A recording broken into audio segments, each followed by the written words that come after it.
하나님이 세상을 이처럼 사랑하사 독생자를 주셨으니 이는 그를 믿는 자마다 멸망치 않고 영생을 얻게 하려 하심이라. 아멘. 하나님, 이 시간 저희들을 사랑해 주셔서 하나님 앞에 나올 수 있게 해 주신 은혜와 사랑을 감사드립니다. 모든 우주를 하나님의 손으로 만드시고 그 만드신 것 위에 하나님 형상대로 사는 우리들을 아름답게 살게 하시기 위해 우주를 만들어 주시고 지구를 만들어 주셔서 그 안에 저희들이 살 수 있는 은혜와 사랑을 주셔서 감사합니다. 하나님의 아름다운 것을 만들어 주셨기에 아름다운 구름을 바라볼 수 있게 하시고 태양을 볼 수 있게 해주셔서 빛을 비춰주셔서 그 빛으로 인하여 저희들 자신의 어두움을 바라볼 수 있게 하여 주신 하나님, 어두움을 주셨기에 빛이 얼마나 그리운지를 알게 하여 주셔서 빛을 의지할 수 있게 하여 주신 그 놀라운 사랑도 저희들에게 허락하여 주신 하나님 감사합니다. 또한 이 우주를 만들어 주셔서 그 중에 저희들이 또한 편안하게 하나님 앞에 예배드릴 수 있는 귀한 나라를 허락하여 주신 하나님, 이 나라가 있기에 우리가 있고 우리가 있기에 나라도 있는 것처럼 저희들이 하나님을 의지함으로 인하여 그 나라를 지킬 수 있는, 또한 기도할 수 있는 저희들이 또한 될 수 있게 해주신 은혜 감사합니다. 그 안에서도 저희들이 통영을 사랑하여 주셔서 하나님 아름다운 곳에서 귀한 예배를 드릴 수 있는 이 시간도 허락하여 주신 하나님 감사합니다. 저희들 통영교회를 사랑하여 주셔서 이 귀한 하나님의 백성들이 하나님 앞에 머리 숙여 하나님의 귀한 은혜와 사랑을 갈망하고 갈구할 수 있는 귀한 예배를 허락하여 주신 하나님, 귀한 장소를 허락하여 주셨고 귀한 장소를 유지할 수 있게 해주신 은혜에 감사합니다. 이 시간 저희들이 간구할 것, 감사할 것밖에 없는 것을 고백합니다. 하나님, 저희들이 부족하기에 감사가 끊이지 아니하여야 될 텐데 불평과 불만과 불안으로 가득 차여 있는 이 시대를 살아가고 있는 저희들을 하나님 불쌍히 여겨 주시옵소서. 귀한 시간을 저희들에게 허락하여 주셨기에 하나님의 그 사랑을 의지하고 나아가고자 합니다. 성령 하나님께서 이 시간 저희들과 함께 하여 주셔서 하나님으로 인하여 오는 그 사랑을 느낄 수 있는 귀한 시간이 되어가게 하여 주시옵소서. 이 시간 하나님 앞에 나아갈 때에 하나님 앞에 예물을, 온전한 예물을, 예수 그리스도를 드리고자 합니다. 하나님께서 말씀하신 것처럼 우리가 아직 죄인 되었을 때 그리스도께서 우리를 위하여 죽으심으로 하나님께서 우리에게 대한 자기의 사랑을 확증하셨느니라 하신 말씀을 의지하여 예수 그리스도를 십자가에 못 박힙니다. 그 사랑을 우리에게 보여주셨기에 이 시간 주님 앞에 나와 그 사랑을 의지하여 그 피로 우리의 깨끗함을 받은 것을 하나님 앞에 확증하기 위해 나왔사오니 오직 예수 그리스도의 그 국률의 보혈로 우리의 모든 예배자들이 정결되고 깨끗하여 하나님 앞에 더 앞에 나아갈 수 있는 귀한 시간이 되어지기를 원합니다. 우리의 생각들이, 우리의 말들이, 행동들이 하나님께서 그 사랑을 확증하신 것을 헛되이 가지 않게 저희들이 눈물로 기도하며 그것을 지켜나가기 위해, 하나님의 사랑을 지켜나가기 위해, 보여드리기 위해 저희들이 애쓰고 힘쓸 수 있게끔 하여 주시기를 원합니다. 모든 기도와 간구를 하되 항상 성령 안에서 기도하고 이를 위하여 깨어 구하기를 항상 힘쓰며 여러 성도를 위하여 기도하라 하신 그 말씀처럼 이 시간 전도사님께서 은혜의 법칙이라는 제목을 가지고 말씀하실 때에 저희들 듣고자 합니다. 깨닫고자 합니다. 그래서 기도하며 하나님 앞에 간구하며 어려운 하나님의 백성들을 위해 기도하는 저희들이 되기를 원합니다. 예배 제가 할 것은 오직 하나님의 은혜를 갈구하며 하나님 앞에 저희들의 형편을 처지를 하나님 앞에 고백하는 것밖에 없사오니 성령 하나님 이 시간 저희들이 말씀을 들을 수 있는 기가 되게 해주시고 그것으로 행할 수 있는 믿음이 될 수 있게 하여 주시옵소서.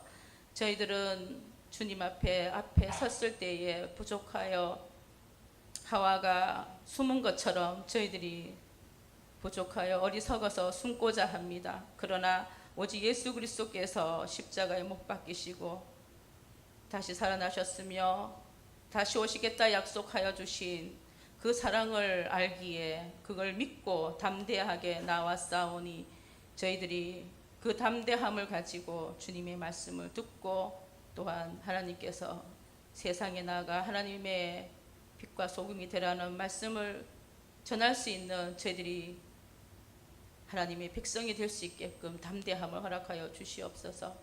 저희들 성도들 위해서 항상 말씀을 듣기에 기도할 수 있는 자들 되게 하시고 아파할 수 있게 하시고 위로할 수 있게 해 주셔서 그 위로로 힘을 얻게 하시고 기도로 담대함을 가질 수 있게 하시고 하나님이 주시는 그 사랑이 얼마나 크고 넓은지를 또한 성령 하나님께서 우리가 같이 느낄 수 있는 저희들 통용교회 식구들이 다 되어갈 수 있게 하여 주시옵소서.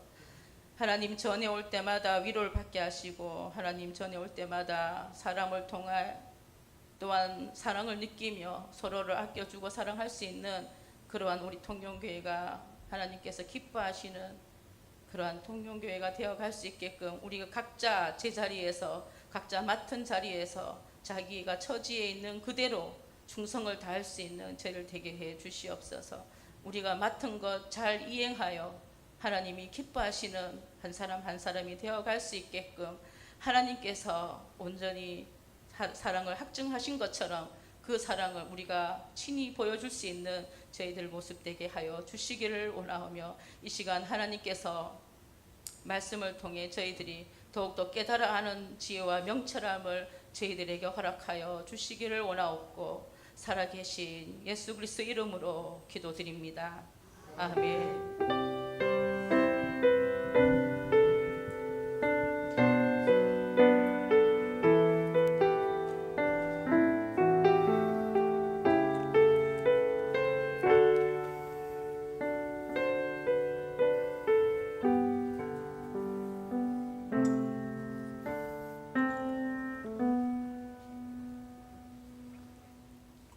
찬송가 292장입니다. 292장입니다.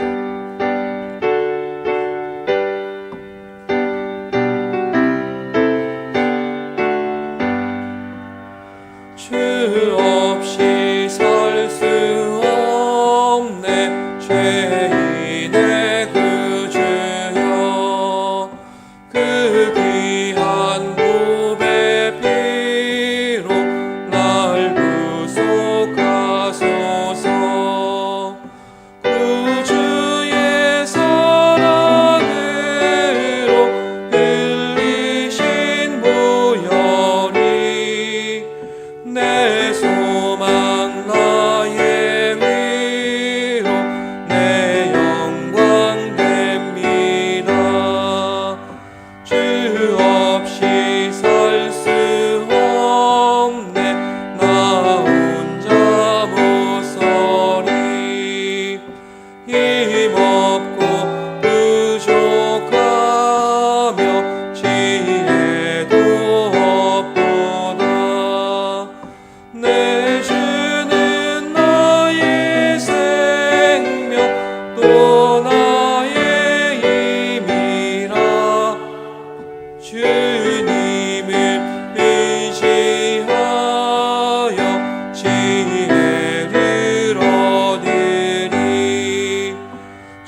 이 시간 우리에게 주시는 말씀은 마태복음 20장 1절로부터 16절까지의 말씀입니다.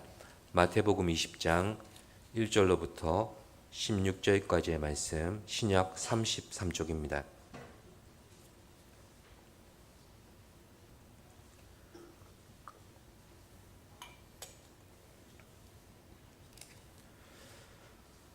교독으로 한 절씩 봉독하시겠습니다. 천국은 마치 품꾼을 얻어 포도원에 들여보내려고 이른 아침에 나간 집주인과 같으니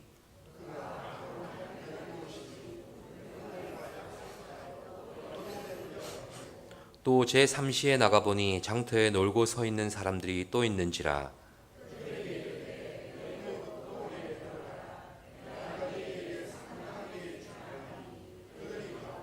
제6시와 제9시에 또 나가 그와 같이 하고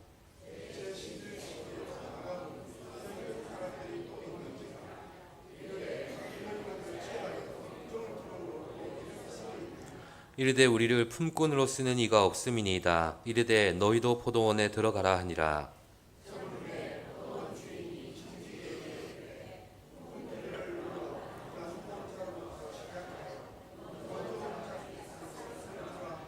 제11시에 온 자들이 와서 한 데나리온씩을 받거늘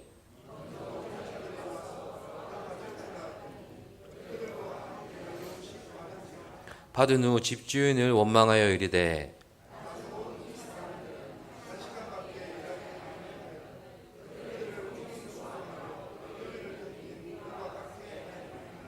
주인이 그 중에 한 사람에게 대답하여 이르되 친구여 내가 내게 잘못한 것이 없노라. 내가 나와 한 데나리온의 약속을 하지 아니하였느냐.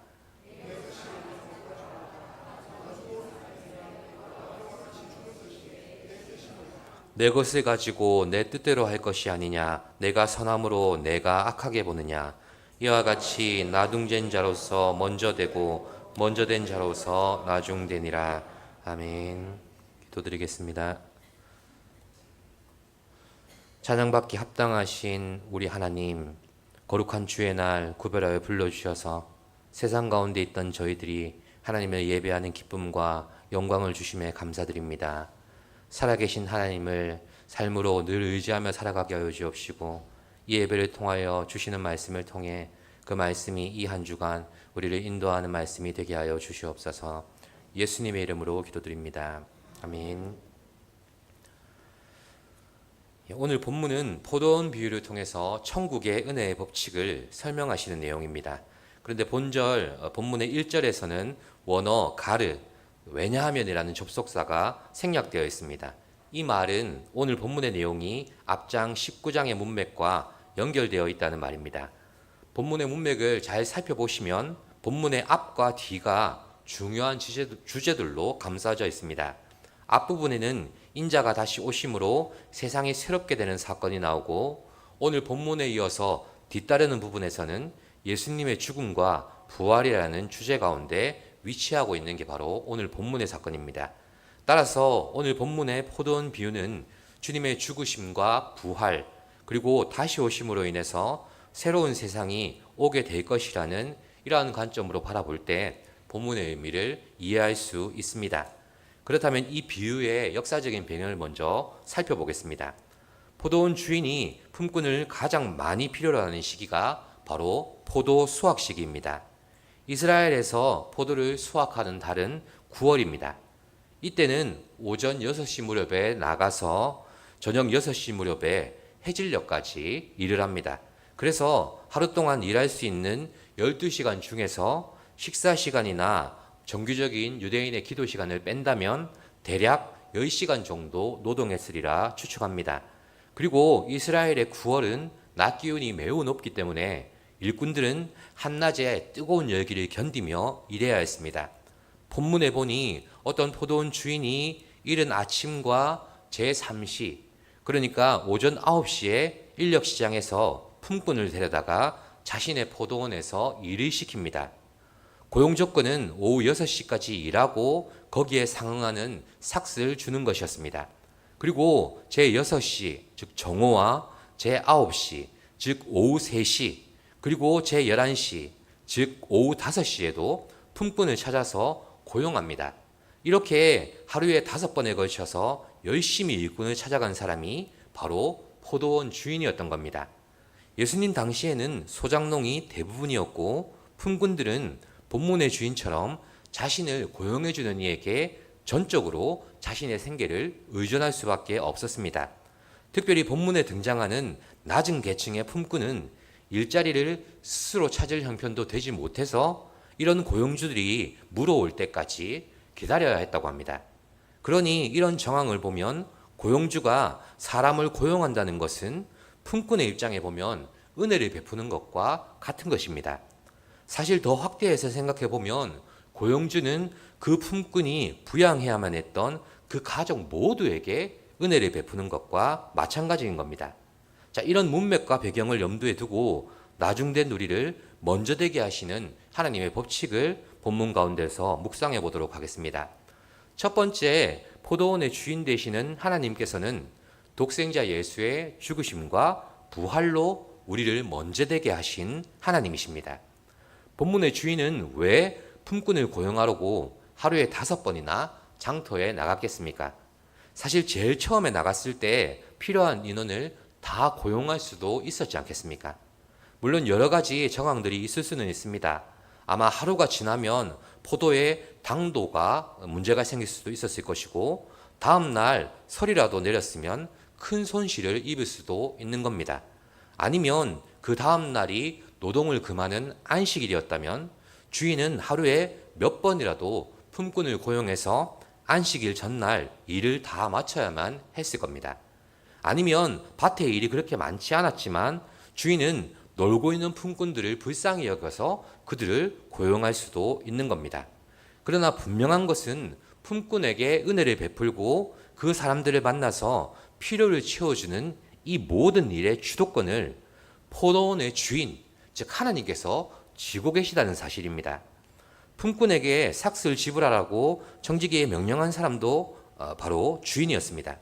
그러므로 이 주인은 아주 선하고 관대하신 분이라는 것이 우리가 알 수 있는 사실이죠. 그렇다면 앞서 말씀드린 대로 이것이 세상을 새롭게 하시는 것과 또한 예수님의 죽으심이라는 주제와 어떤 상관이 있는지를 살펴보겠습니다. 본문에 등장하는 포도원은 바로 이스라엘을 상징합니다. 이스라엘의 백성, 즉 구약과 신약의 교회를 책임지시고 은혜를 베푸시는 분은 하나님 뿐이신 겁니다. 교회의 처음이 되시고 나중이 되시는 분도 바로 하나님이 되십니다.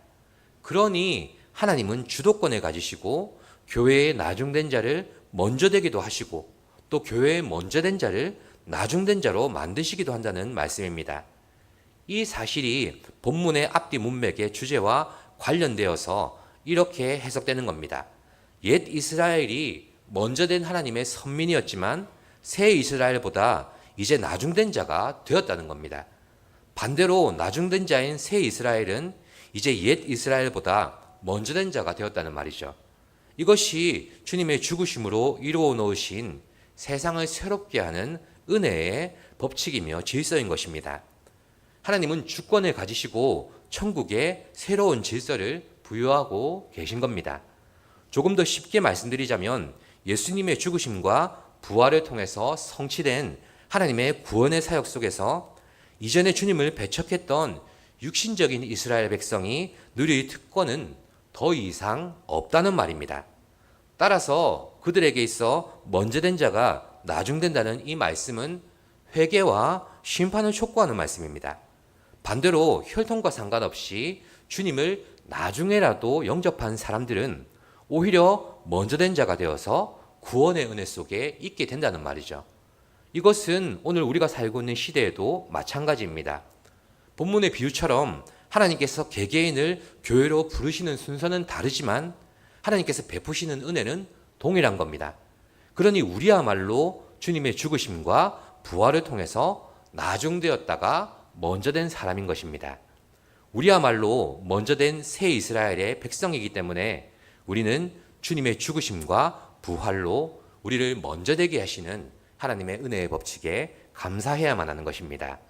둘째로 우리는 포도원의 주인이 되시는 하나님의 은혜의 법칙을 기억해야 합니다. 본문에 따르면 품꾼들이 일을 다 마치고 임금을 지불할 때 오전에 일찍 온 사람들은 늦게 온 사람들보다 당연히 더 많이 받을 줄 알았습니다.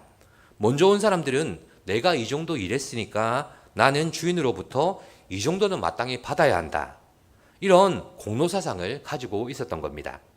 사실이 그런 것이 오후 5시에 와서 1시간 일한 사람이 한 데나리온을 받았으니까 나는 9배나 더 많이 일했으니 9데나리온은 받아야 한다고 계산하지 않았겠습니까?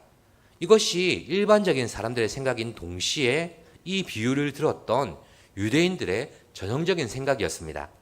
다른 말로 하면 유대인들은 공로사상과 보상심리에 사로잡혀서 살고 있었다는 겁니다. 이 사실은 앞장 19장 27절에도 드러나는데 베드로의 고백이 이렇습니다. 이에 베드로가 대답하여 이르되 보소서 우리가 모든 것을 버리고 주를 따라 싸운데 그런즉 우리가 무엇을 얻으리이까? 이렇게 수제자인 베드로조차 공로를 이야기하고 보상을 이야기합니다. 그렇습니다. 유대인들뿐만 아니라 수제자였던 베드로조차도 우리가 주님을 쫓았으니 무엇을 받아야 한다는 그런 보상 심리를 가지고 있었다는 것을 우리가 보게 되죠. 사실 본문에서도 나중에 왔지만 한 데나리온을 받은 품꾼들은 주인에게 너무너무 감사하지 않았겠습니까? 반대로 일찍 온 사람은 한낮의 뜨거움을 겪고 일한 그런 자신의 모습을 뒤돌아보고는 이것은 형평성의 원칙에 어긋난다고 주인을 계속 원망했던 겁니다. 이때 주인은 불평하는 사람을 향해서 친구여 이렇게 부르면서 설명해 줍니다. 13절에서 15절 말씀인데 같이 보시겠습니다. 13절에서 15절까지의 말씀입니다. 주인이 그 중에 한 사람에게 대답하여 이르되 친구여 내가 내게 잘못한 것이 없노라. 내가 나와 한 데나리온의 약속을 하지 아니하였느냐. 내 것이나 가지고 가라. 나중 온 이 사람에게 너와 같이 주는 것이 내 뜻이니라. 내 것을 가지고 내 뜻대로 할 것이 아니냐. 내가 선함으로 네가 악하게 보느냐. 아멘. 결국 주인의 대답은 분명하지 않습니까? 자신은 선하며 자신의 일을 자신의 뜻대로 처리할 수 있는 특권을 가지고 있다고 말씀합니다. 결국 이런 주인의 말에는 사기가 없습니다. 속임수도 없습니다. 따지고 보면 부당하게 취급당한 사람은 없는 겁니다. 아침 일찍 온 사람 이외에는 대부분의 사람들이 주인의 관다함에 대해서 얼마나 감사하고 있었겠습니까? 잘 생각해 보십시오. 오히려 늦게 온 사람에게 한 데나리온을 줌으로써 손해를 본 사람이 있다면 그것은 일찍부터 일한 품꾼이 아니라 바로 주인 아닙니까? 지금 상황은 주인이 넉넉하게 베푼 자비심 때문에 오히려 몇몇 사람들로부터 비난을 받고 있는 그런 형편입니다. 일찍 온 사람이나 늦게 온 사람이나 시간상의 차이가 있을 뿐이지 주인이 불러주지 않았다면 아침부터 그 노동시장에서 인력시장에서 땡볕이 비추고 그리고 저녁이 찾아올 때까지 일자리를 찾아 나서지 못하는 그런 쓸모없는 무가치한 그런 사람이었다는 것이 바로 본질적인 말씀인 겁니다. 중요한 것은 바로 이겁니다. 주인이 자비로운 인격으로 불러준 것 그것이 바로 은혜라는 겁니다. 이 주인의 주도권과 결정을 은혜로 안다면 아침 일찍 일을 시작한 사람인지 아니면 오후 5시에 온 사람인지를 우리가 구분해서 옳고 그름을 따질 이유가 없는 겁니다. 그것이 우리의 공로사상과 보상심리이지 결코 신앙적인 판단은 아닌 겁니다. 그렇다면 이 사실이 주님의 죽으심과 부활로 임하게 된 새로운 세상과는 어떤 관련이 있겠습니까? 주님의 구원사역으로 이루신 천국의 새 질서 속에서는 사람의 공로보다는 하나님의 부르심이 더 중요하다는 사실이 바로 핵심입니다. 옛 이스라엘이 계속해서 공로사상에 젖어 있고 선민의 그런 사상에 젖어 있다면 그들은 결국 나중될 수밖에 없다는 말입니다. 자기 의로 충만한 사람은 결코 하나님의 자비와 은혜를 깨달을 수가 없습니다. 반대로 아주 늦게 제11시에 포도원에 온 사람처럼 자기 공로와 의를 주장할 수 없는 사람들이 하나님의 부르심의 은혜를 깨달을 때 그게 먼저 되는 것이고 그게 은혜이며 그게 구원인 것입니다. 그렇습니다. 내 것을 가지고 내 마음대로 하실 수 있는 분은 하나님밖에 없는 겁니다.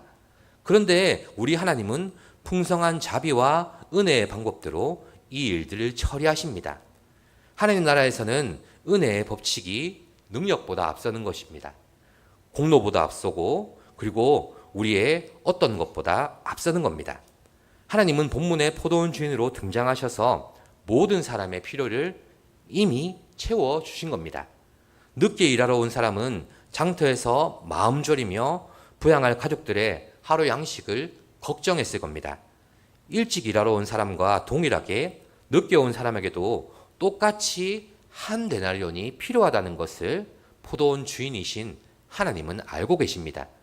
그러니 일찍 일하러 온 사람들의 공로가 아니라 하나님의 은혜의 법칙을 깨달아야 했던 것입니다. 그리고 하나님의 은혜는 모든 사람에게 이미 충분하다는 것을 우리는 인정할 수밖에 없는 것입니다. 말씀을 맺습니다.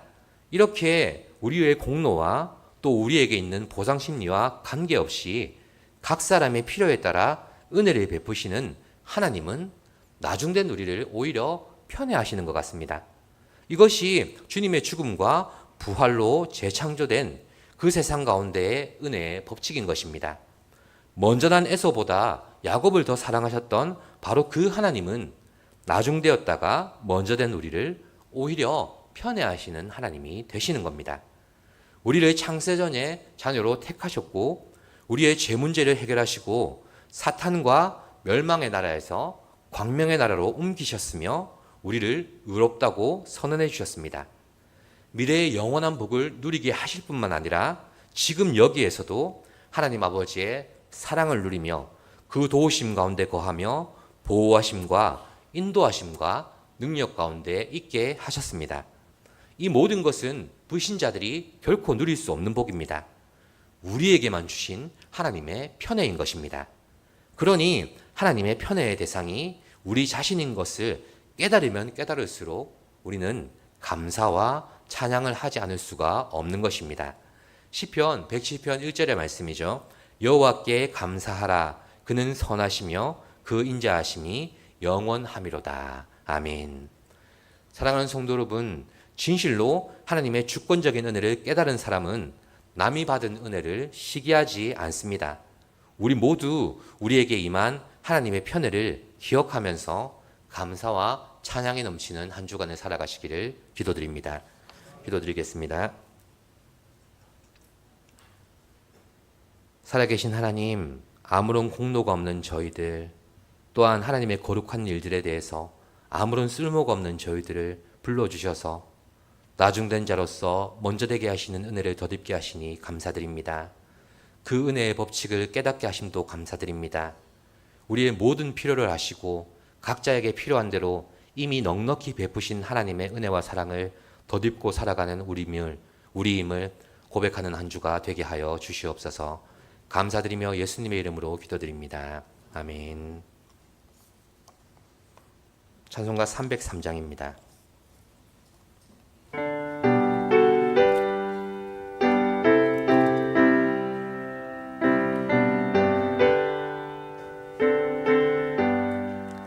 날 위하여 십자가에 중한 고통 받으사 대신 죽은 주 예수의 살아나신 은혜여 보배로운 피를 흘려 영영 죽을 죄에서 구속함을 받으느니 어찌 찬양하날까.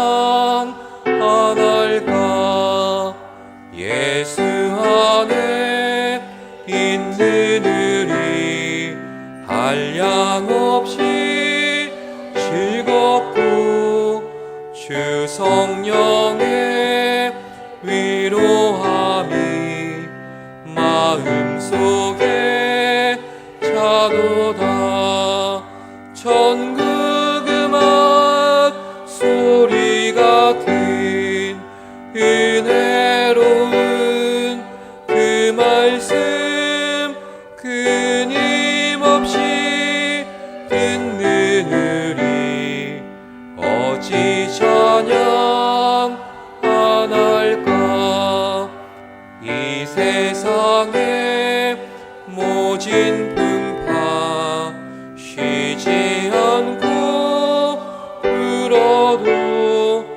주님 안에 보호받는 우리 마음 편하다. 늘 깨어서 기도하고 저 천국을 바라며 주님만을 기다리니 어찌 찬양 안 할까.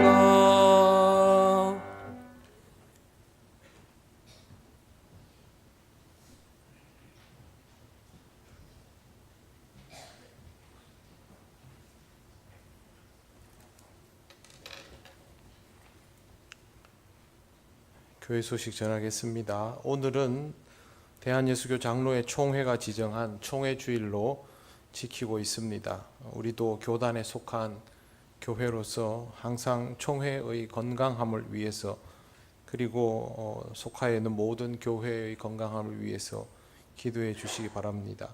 2024년 가을 새벽기도회가 23일 월요일부터 27일 금요일까지 본당에서 있게 됩니다. 이 시간을 통해서 하나님 앞에 기도의 자리를 회복하시는 여러분 되시기를 바랍니다. 이 예배 마친 후에 구역장 권찰 모임이 있습니다. 서리 집사 토요 새벽반 공부는 이제 5주차에 들어가게 됩니다. 여러분 끝까지 최선을 다해 주시기 바랍니다. 통영시 차례가 5일 목요일 오전 11시 영광교회에서 있습니다. 수능을 준비하는 수험생들을 위해서 기도해 주시기 바랍니다. 그리고 성도학교는 9월 10일 화요일부터 개강하게 됩니다. 여러분 열심히 또 신앙훈련에 참여하시기를 바랍니다. 세례교육 신청에 관한 정보가 나와 있습니다. 참고하시고 세례 받을 분들을 또 권면하여 주시고 또 세례 받는 자들을 위해서 기도해 주시기 바랍니다. 이영원 집사님 부친 이정부 장로님께서 오늘 낮에 별세하셨습니다. 그래가지고 내일 저녁 6시에 우리 교회에서 위로 예배를 가려고 합니다. 새통령병원 장례식장입니다. 네, 이영원 집사님 부친께서 장로님이신데요. 오늘 별세를 하셨습니다. 내일 저녁 6시까지 새통령병원 장례식장으로 오셔서 함께 위로 예배를 드리면 되겠습니다. 네, 축도하겠습니다. 우리 주 예수 그리스도의 크신 은혜와 하나님 아버지의 놀라우신 사랑과 성령님의 교통하시고 인도하여 주심이, 하나님의 주권적인 은혜가 우리를 향한 무한한 사랑임을 깨닫고 또 하나님의 은혜 가운데 머물며 그렇게 살아가기를 원하는 이 시간 예배하는 권속들 위에 영원토록 함께 하시기를 간절히 축원하옵나이다. 아멘.